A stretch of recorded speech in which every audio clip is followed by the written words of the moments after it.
am joined by Tricia Booker, author and journalism professor at the University of North Florida. Hi, Tricia. Good morning, Ann. Jake Stofan, city politics reporter at Action News Jax. Good morning. Good morning. Good to be back. And Mike Mendenhall, City Hall reporter and associate editor at Jacksonville Today. Good morning, Mike. Good morning, Ann. Good to be here. It is good to be here with all of you. Tricia, before we get to the other headlines we just talked about, I want to just take a minute and recognize the death of a local icon, a historian and an advocate for good governance, Dr. Jim Crooks. Can you tell us a little bit for those of us who are listening that may not have a strong memory of Dr. Crooks, kind of the role he played here in Jacksonville, who he was? Dr. Crooks was, as my friend Tim Gilmore says, the consummate historian. But he wasn't just a historian. He had this unique ability to create narrative out of history, to make us understand it better. He wrote two amazing books that chronicled the history of how Jacksonville came to be what it is. He was also a civil rights activist. He understood the role that that society played in helping to shape who we are.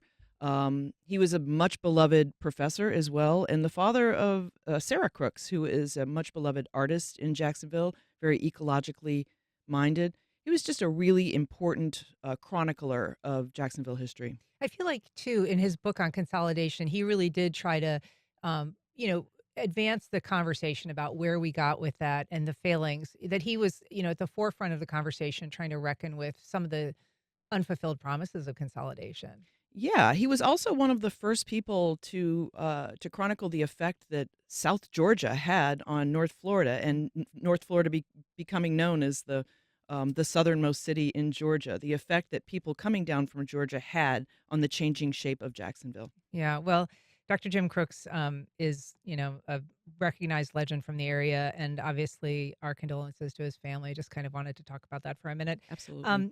Jake, I want to turn to a story that you broke last night, looking at who used the most comp tickets at city-owned venues. Tell us a little bit, if you will.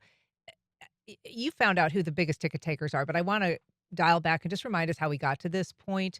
Why did the tickets become an issue in the first place? Well, according to Councilmember Ron Salem and Council President Kevin Carrico, there was a change in how the administration was going to be doling out tickets that, basically they would have to go request them from the administration. I think they kind of viewed that as like a bit of a, what's the term? Like a stop gap, or, giving the mayor's office sort of the authority to dictate whether a city council member was going to get a ticket or not. So in response, they filed a bill that basically said, we're going to split all the tickets 50-50 between council and the mayor's office. And then obviously the optics of that didn't really look that great, because it's like, why are you guys fighting so hard over these perks just because you're going to have to ask the mayor's office for permission to get them or whatever? And then Carrico kind of reverse track, even though he had asked Salem to look into this issue and draft some legislation. He's stepped in, said, I'm going to file the Deegan Amendment, which is going to say that city officials can't use any of these tickets for their personal benefit at all. So, of course, the next question is, well, who is using them? And the mayor did not use a single one over the past 2 years personally. Her staff members did, but still city council and their council aides were 70% of all the tickets that were requested over the past 2 years. And I believe it was 812 in total over 2 years. I don't know the specific value of every single one of those tickets, but I imagine it's probably over at least $1 million. So, we're at a time where city council is cutting certain healthcare programs, or, reducing the budget for Meals on Wheels compared to last year. They're trying to shrink the budget. Meanwhile, they're kind of squabbling over these bennies that they're getting, as some people call them. Yeah, and I know that you did some interviews, including with, Dr. Mike Binder, who said it is a little bit high school feeling. But so the original bill was going to kind of split these even Steven, so that the council didn't have to go, with its hat in its hand and ask for tickets from the mayor's office. And then the Deegan Amendment was proposed by Kevin Carrico, and that was going to basically say no tickets for anybody anymore. We're going to kind of get rid of this practice of city officials being able to get these comps to city venues. Yeah, the Deegan amendment, the council members would still, the tickets would still be there. The city's contractually sort of obligated to receive them. So council members and the mayor's office would still be able to request them. Presumably council aides or employees within the mayor's office could still use them personally, but elected officials would not be able to personally use the tickets. Gotcha. And that's one of the big questions is who received all these tickets? Because, a lot of the council members requested these for constituents. The mayor's office, we request them for constituents.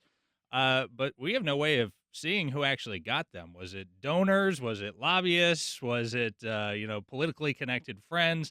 And I think that, maybe there's some good that will come of all this, which Bender noted yesterday, in that it seems like the mayor's office and the council at this point are kind of on the same page that there needs to be some more transparency at the very least, because it doesn't look good when you see somebody requesting 20 tickets to TPC or a Sharks game or whatever, and you have no idea who got them. Well, I thought it was interesting that you chose to request, where the tickets were going. It doesn't seem like the council had made a similar ask and trying to determine whether this was a problem or not. I mean, because you note that the council president named his amendment after the mayor. It seemed to implicate her in some way as using these tickets or availing herself of these tickets to an egregious extent. Yeah, clearly, obviously not the case based on the stats. And, when I asked Carrico yesterday, after looking at this, do you think the Deegan Amendment is still an appropriate name? And more or less, he said, it speaks for itself. Not sure what that means. Yeah. Mike, there's a lot of city news happening right now, and we're going to get to a lot of it in later on in the program. But is this kind of sucking the oxygen out of the room in some ways? I mean, and are other council members concerned that this conversation is being, so dominant when there's so many other important issues that they're trying to address? I mean, anytime that you involve the Jacksonville Jaguars in a conversation with City Council, I think it does kind of take a lot of oxygen out of the room. I mean, as Jake said, that right now the City Council is doing budget hearings on Mayor Deegan's proposed $2 billion budget, and there's been cuts to healthcare programs, Meals on Wheels,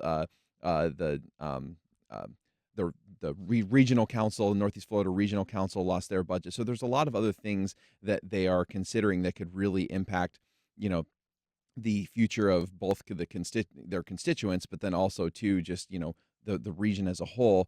And this does kind of draw more attention to something that is a little more inside baseball, and a topic that I think a lot of voters probably would not be thrilled that is getting the limelight. So I mean, as far as other council members are concerned, one of the reasons that that's given for these kind of tickets is that the city of Jacksonville gives a lot of money to have the Jacksonville Jaguars in town. We're currently in a $1.4 billion stadium renovation deal. Shad Khan has received millions of dollars in incentives to build the Four Seasons Hotel across the street from the stadium, as well as an office building. So some of it is almost like it's like, well, we're giving all this money to the Jaguars, so we should be on the ground and we should be there with them. It also, the games bring in, they bring in folks from other from large companies, and other and other dignitaries and those kind of things, where it gives an opportunity for relationship building for city officials as well, and to showcase and show off the city. So although they are definitely perks, and I'm sure that the city council members and whoever they're giving their tickets to are having a great time at the game.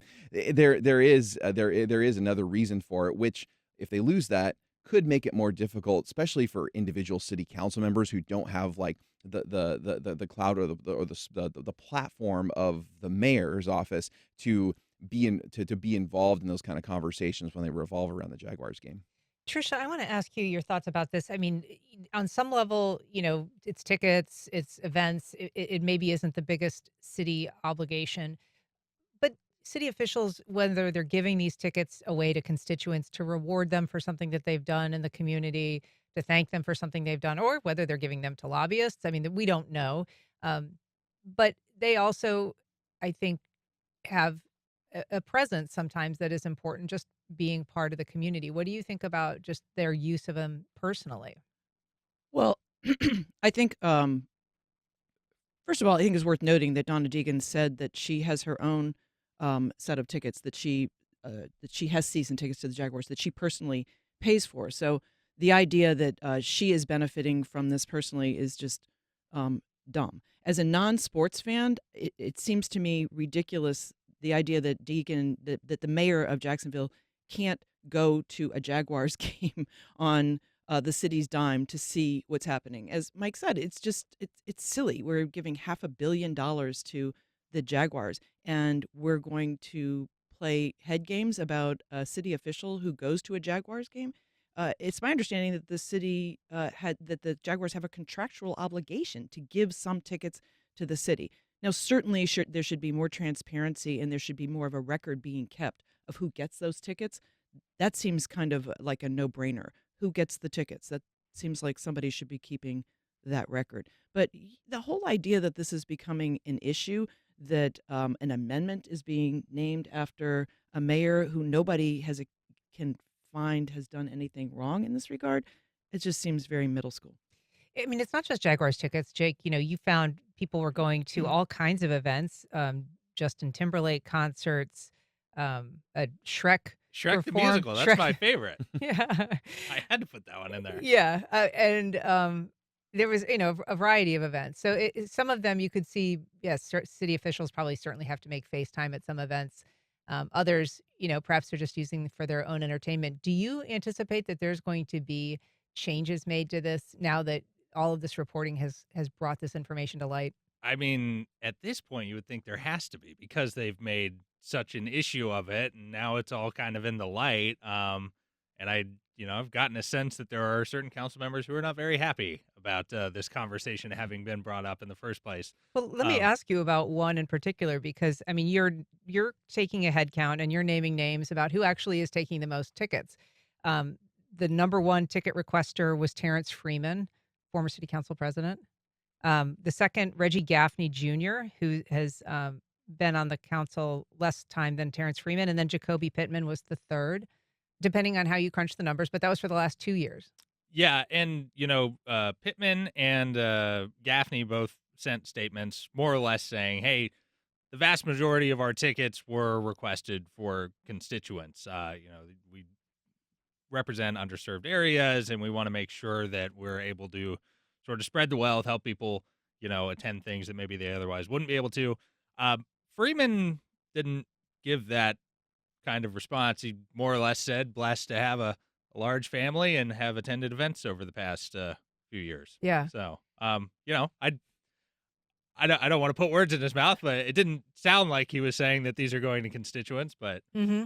And so are folks that find themselves caught in this debate that was not of their making, feeling aggrieved that this has become an issue that now they're kind of at front and center in? there was a lot of text messages between me and council members going back and forth yesterday. Certain council members didn't want to weigh in on it at all. Others, were kind of, I don't want to say panicking, but they're trying to get, go back and look, where did all these tickets go? I need to, make sure that this is right. Um, there was an additional spreadsheet that was sent out by council that had some edits to it, but it didn't impact any of the top three ticket takers, as we were calling them. Although I guess it's more fair to say ticket requesters, but it doesn't have the same roll off the tongue Yeah. alliteration to it. Gotcha. So Gotcha.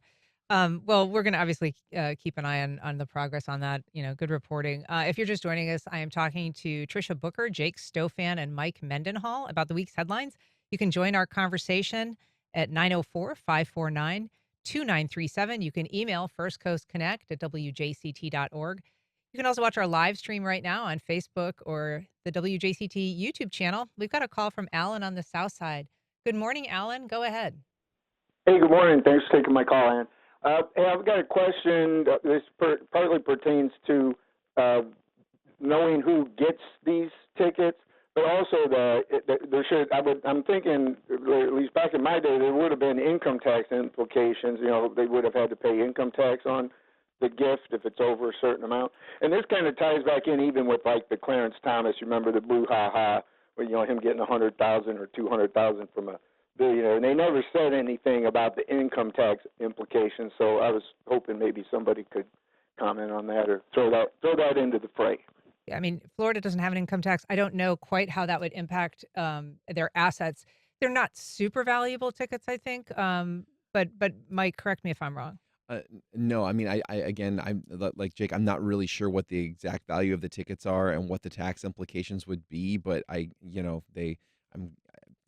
I, yeah, honestly, I'm not sure, but I don't think they would be high dollar value enough that they would have to report them. But yeah. I would think probably the most expensive tickets on there are a couple $100. They do have to report if they're getting gifts from lobbyists and other outside agencies, Mhm. individuals. But I would guess since this is sort of part of a city Yeah, it's kind of, arrangement, it may not. in theory, any city employee can request the tickets. I'm sure there's some level of deference given to elected officials, maybe get, some sort of priority treatment there. But But to yeah, Alan's point, I mean, I guess just that there are, optics to citizens, ordinary citizens, Tricia, who might have concerns about, city officials getting anything extra. They feel like, well, if you're a public servant, you kind of signed up for this gig. It's not supposed to be a glamour role, and you shouldn't be getting anything extra. No, maybe not, but certainly there are going to be opportunities for city officials to attend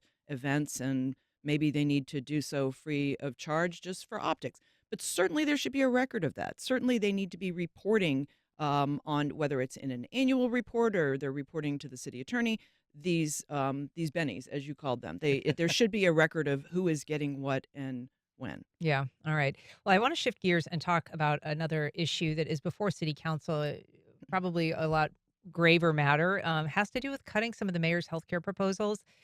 This week, the Duval Medical Society president spoke to the city council. The head also wrote an open letter saying that the cut to HealthLink Jacksonville in particular is of great concern to the local medical community. Mike, this is something that you've been following closely. Can you catch us up, first of all, on why the Medical Society, Duval County Medical Society, is even weighing in on this?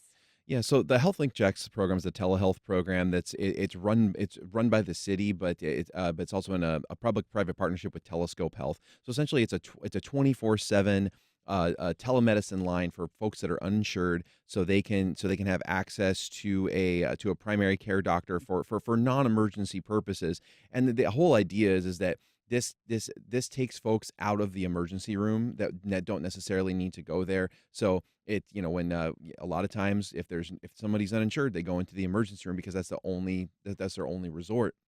So it takes pressure and load off of our emergency rooms at our local medical system hospitals.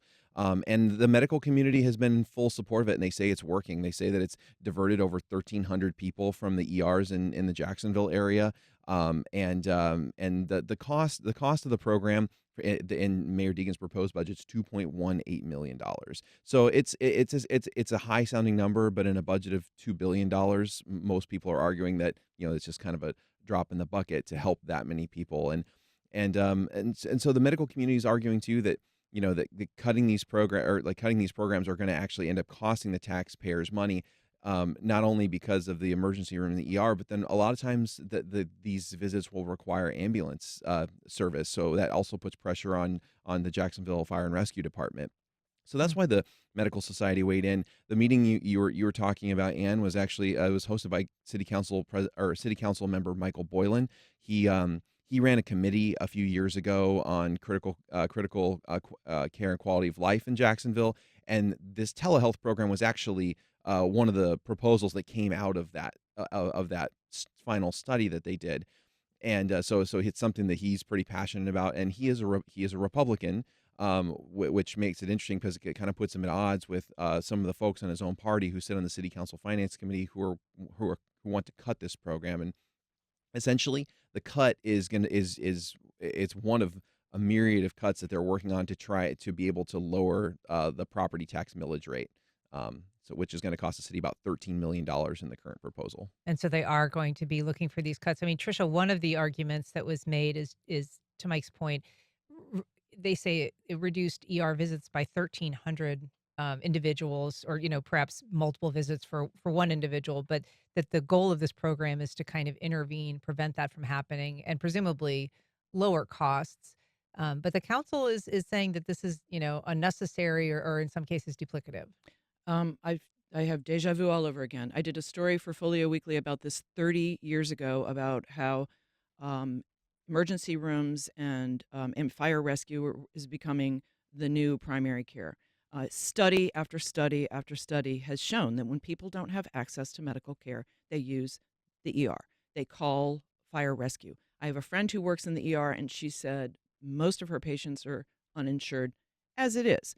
There is absolutely no doubt that when people don't have access to medical care, and sometimes it's literally just a need for antibiotics because someone has strep, but they're going to end up in the ER, which is going to tax the city, but it also taxes people who really need the ER. It backs up ER.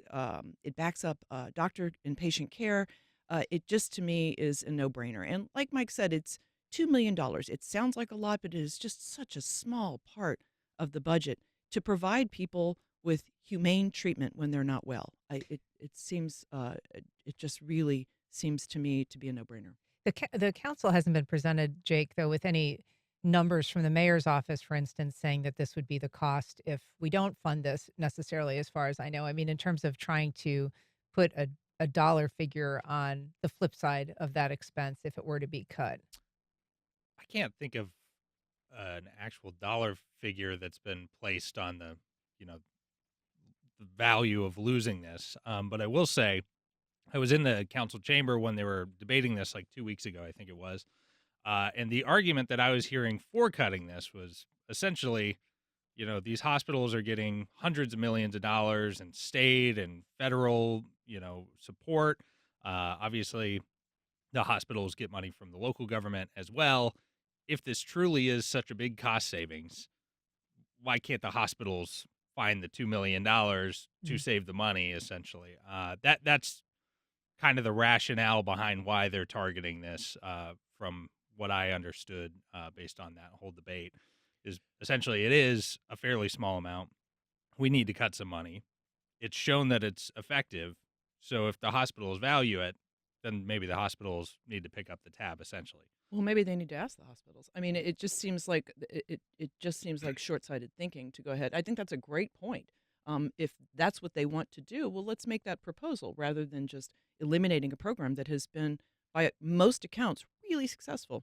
One thing that's interesting about this conversation, Mike, particularly the meeting that Jake was referencing in the finance committee where they were talking about this, they were also talking about cutting back on the mayor's proposed budget when it comes to meal deliveries for seniors.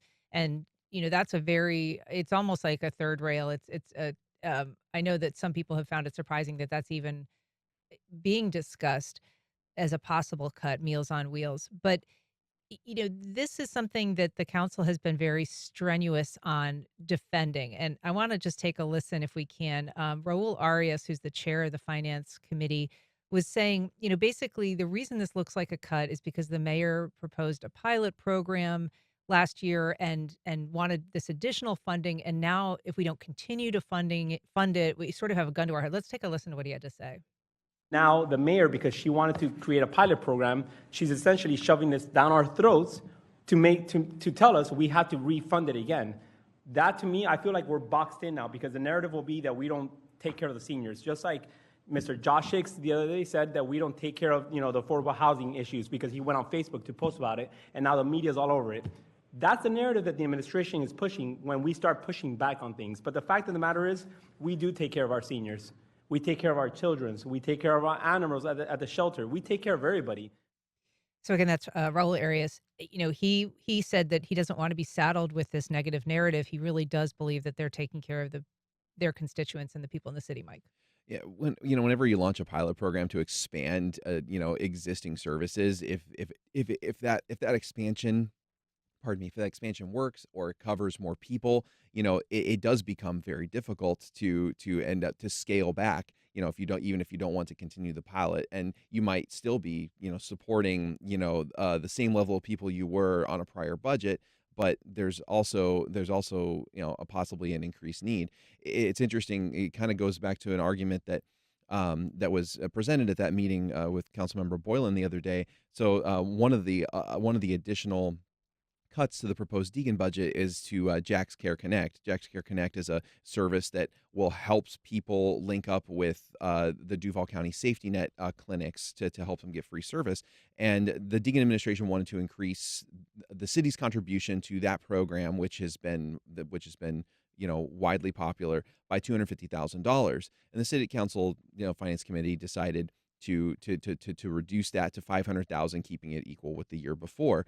But one of the arguments that those clinics are saying is, like, the federal money, the state money is not going to be as readily available. We're seeing cuts to Medicaid, where we're seeing reductions in subsidies to the Affordable Care Act, which are going to make it more difficult for people to get insurance. It'll increase the uninsured, and so we're gonna see even more people either in need of that ER care or needing our services in order to mitigate that ER care. So even if you're keeping that budget steady from the year prior, you're still a lot of the professionals in the medical industry are saying we're going to see an increased need. So we may need 2.1 million now for this telehealth program, but if we see additional cuts, we're going to need more. We are talking about all the week's headlines with our panel of journalists, and you're welcome to join our conversation by calling 904-549-2937 or emailing firstcoastconnect@wjct.org. We've got a call from Linda in Mandarin. Good morning, Linda. Go ahead.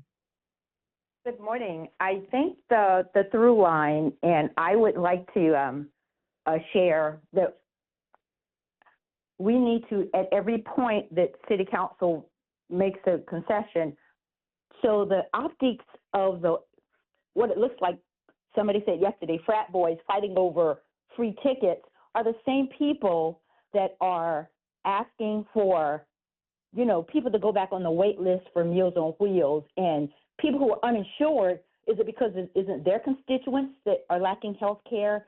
The optics needs to be in their face, because it seems like right now politics and not public servants are fine with the optics of being mean boys, of saying, well, we want ours and you find their way to get yours. If they wanted to be, see if there's no an option to actually sell the football tickets and actually fund these programs.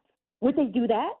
Would they be willing to sacrifice giving to a constituents, but to fund many constituents' meals? Just the thought of elderly people not being able to get that one meal a day from Meal on Wheels, it's abhorrent. It really sucks, and it really makes our city council people look really small, really small. Linda, thank you for your comments. I mean, I do just want to put the price tag on it. So this would essentially be cutting the program as it exists right now by 1.9 million, almost $2 million. It would take it from 2.37 million to about $468,000. And so it would basically take funding away for 1,900 seniors. I want to ask you a little bit about the makeup of the finance committee, Jake, because this, the makeup of some of these committees has been something you've reported on, and the control of that conversation. There really is just one Democrat on the finance committee. That's Jacoby Pittman. She has a long history of serving the community, particularly elderly people in the community, through the Clara White mission.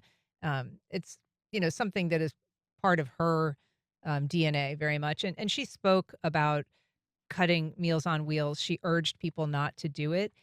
But it is the conversation that is limited in the finance committee, given the makeup. You're not hearing many voices, or even people like Michael Boylan, who might have, quality of life comments about these cuts. It tends to be more driven by people who are somewhat, more aligned with a different perspective. Yeah, the odds are certainly stacked in favor of sort of the council president, sort of the Republican, the harder, right line Republican council members. on the finance committee, and with Meals on Wheels, with the telehealth program, with some of the affordable housing programs. I mean, it's really not surprising to see the finance committee going through this budget kind of with an axe. The real question is going to be when the budget is presented to the full council, when you do have some of those more moderate Republicans, when you have all the Democrats on council able to weigh in, are those cuts going to be able to survive that level of scrutiny? Because on some of these programs, there's even been a little bit of disagreement among those more sort of traditional, further right Republicans. Everybody has their own sort of connection to these programs, or, whether it's benefiting their constituents in their area.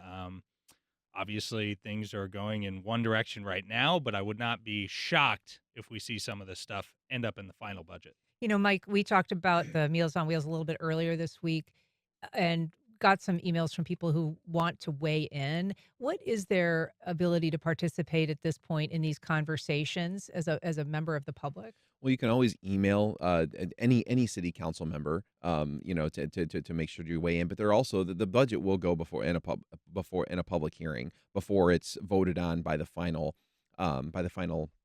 city council. There's also going to be, I believe, 2 meetings before there's a final budget that's passed. So there's also there's just your standard public comment section as well, when anybody can go up and talk about any issue they want to. So that would be a time when the public could weigh in on if there's the budget as a whole, or if there's particular programs that they want to see in the budget, or that have been cut that they want reinstated. And subscribing to the Jacksonville Today newsletter is actually a pretty good way to track. They usually have kind of at the bottom of the newsletter meetings that are happening today that you can get involved in. And so the budget will be part of those notices as well. Yes, I mean, and typically we have the city council, the full city council meetings, any type of city council committee meeting that has issues on it that are important to the public at large. We usually highlight those in the Jax Today newsletter.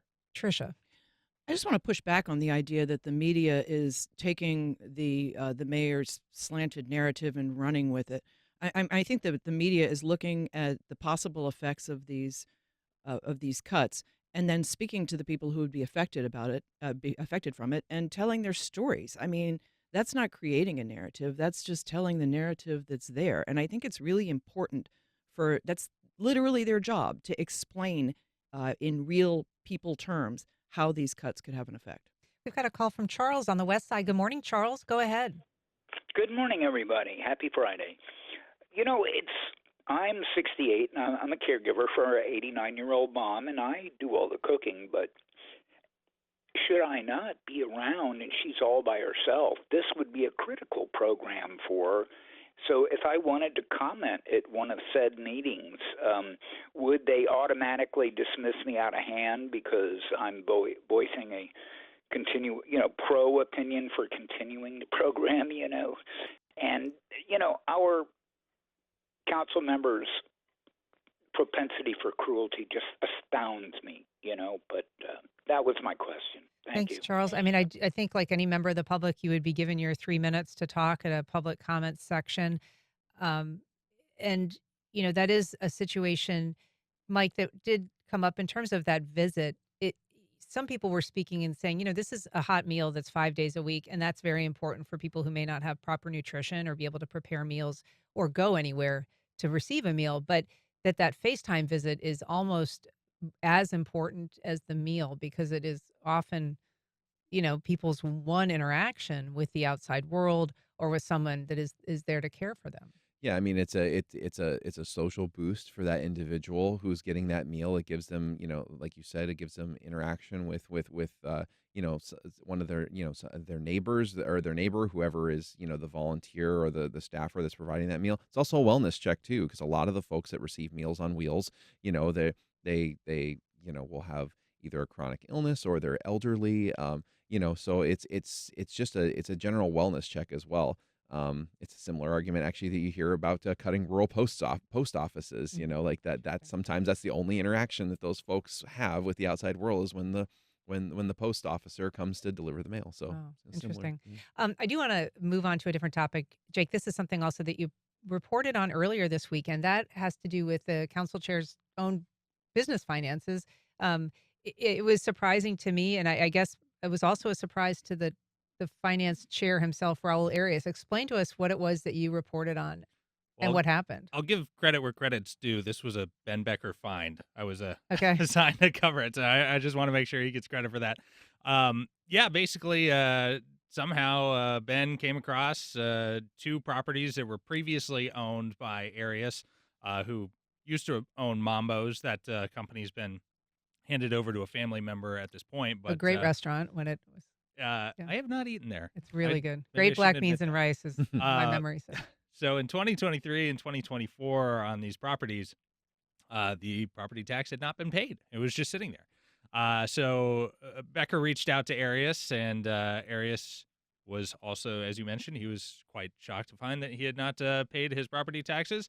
And he called his bank, and basically his story is, you pay you pay your property taxes for your home through your escrow account. You kind of just pay your mortgage every month, and you know that your property taxes are being paid through that account.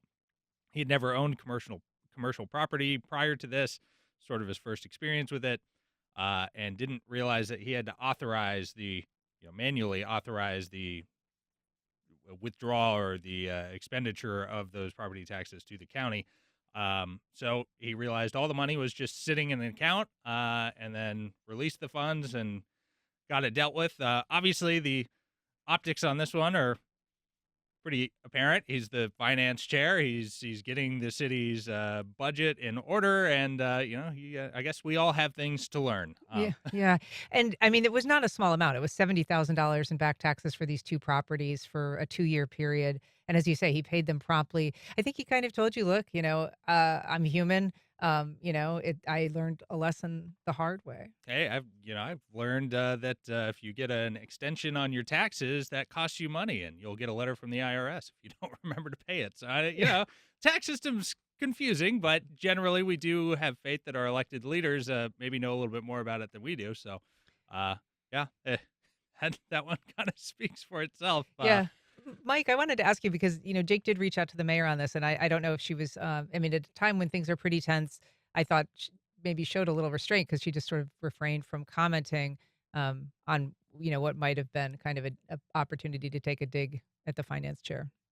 Oh yeah, I mean, I think if you watch how the mayor's office and the mayor has interacted with city council members who have been critical of her, she appears to really be picking her battles. Really, she's deciding, like, she usually only comments on issues that have a direct impact on residents, or maybe the reputation of the city. So that seems to be where that, just from my own observations, where she kind of tends to comment, and she usually won't comment on somebody else's personal issues. So, Interesting. Another matter that is before city council that might be gaining a little traction is the question of kind of offline conversations. And that grew somewhat this week with the conversation around those tickets that we were talking about earlier. There had been some previous concerns that there were text messages going back and forth with members of the city council and the council president just to make sure he was okay with moving a piece of legislation. Then this week, council member Ron Salem basically said he'd been asked by the council president to draft this legislation regarding the tickets. He specifically told our colleagues at News for Jax that he'd been asked to draft legislation to split the tickets evenly between the council and the mayor. And so there is now a request to the state attorney to look into whether they are violating open government laws, government in the sunshine laws. We're actually going to have the attorney that filed that request with the state attorney's office on Tuesday's program, so we'll hear more about it then. But is this significant? I think, Jake, the council is saying this is, often more of a procedural kind of matter as opposed to substantive, matters before the council. And is there a distinction there that needs to be made? Well, when it comes to the drafting of the ticket legislation, I believe there are sort of ways of going about that, without violating the Sunshine Law. I wish I could tell you what it is, but I mean, obviously, it happens all the time, right? I mean, there's priority legislation filed on behalf of, council president frequently that's, carried by other council members. Well, how do they know to carry it? somehow that message is communicated, whether it's if it's directly, obviously, that's going to be violative of the Sunshine Law, but there may be some sort of more inside baseball ways of going about that in a way that sort of skirts it. In terms of the text messages, that was something where it was actually the reason why we know about it is because it was announced during the meeting, right? Council member Mike Gay was like, just got a text from Carrico. He says we're good to go. That one, is there a difference between procedural conversations versus substantive or policy conversations? I've heard varying opinions, but I don't see anything specifically written in the Sunshine Law that makes that distinction. There was a big investigation into city council members over the Sunshine Law back in 2018, and that was just over a council member allegedly handing another council member a business card with some names written on it. And that was a year-long investigation. So that was mostly also digging into Democrats on council. So in fairness, one would think if you're going to look into that complaint, this is at least a complaint worth looking into. If it's good for me, it's good for everybody. You gotta keep it consistent. So I'll be curious to see what the state attorney does, because obviously she's opened some investigations on some more, conservative issues, the gun registry, things like that. So is she willing to also look into members of her own party? It'll be interesting to see. And Tricia, seems like an issue that has to emerge kind of periodically, perhaps just to remind everybody the importance of the Sunshine Law, whether or not this turns out to be anything bigger than it appears. I mean, I don't think it's bigger than it appears. Obviously, the Sunshine Law has not been able to keep up with the technology of modern communication. I think the Sunshine Law is being violated all the time. It's kind of like all the trees are falling in the forest, but nobody's hearing them. And when something like this comes up, I think it reminds us that elected officials are communicating with each other, and it's only occasionally coming into the public notice. I think that this has become a statewide issue. Well, don't forget the legislature, the state legislature, state senators, House representatives.